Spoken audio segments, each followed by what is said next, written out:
कोरापुट सांसद जन्मदिन पालन।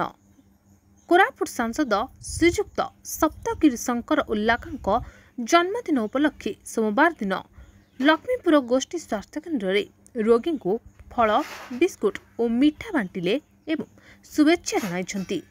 एथिरे लक्ष्मीपुर युवक कांग्रेस दलर अजित बाघ, जगदीश खरा, समीर बाघ, अनंत मुरुकी, पंचा खरा, सुरेश सुचेन, तोयापुर समिति सभ्य विष्णु खरा, सिद्धेश्वर शुक्ला, चित्रसेन बाघ एवं लक्ष्मीपुर गोष्ठी स्वास्थ्य केन्द्र भारप्राप्त डॉक्टर नवकिशोर कुंडू उपस्थित रोगी को शुभेच्छार फल बिस्कुट और मिठा बंटन करा जायतिला। एही अवसर में भारप्राप्त डॉक्टर नवकिशोर कुंडू जन्मदिनर शुभेच्छा जणाई तांको दीर्घ आयु कामना करबा सह आगामी निर्वाचन में पुणी विजयी होई मंत्रिमंडल रे सामिल होई अंचलर अधिक उन्नति करंतु बोली जणाइछन्ति। आज आम एमपी सार जन्मदिन अवसर में लक्ष्मपुर मेडिकल रोगी मानक फल बंटन कलु।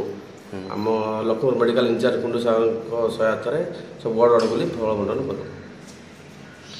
हैप्पी बर्थडे सार को मोर से आमर रायगढ़ पिला तांको आमे आहरी भविष्य उज्जवल भविष्य आम आशा करूँ। से थे मंत्री भी हूँ पार्लियामेंट जाइछन्ति थे मंत्री है आमको आहुरी खुशी लगे। जन्म तंकर तो आज जन्मदिन हैप्पी बर्थडे शुभेच्छा भविष्य आहरी उन्नति करंतु। लक्ष्मीपुर रंजन कुमार बिडिका रिपोर्ट संभव टीवी ओडिया।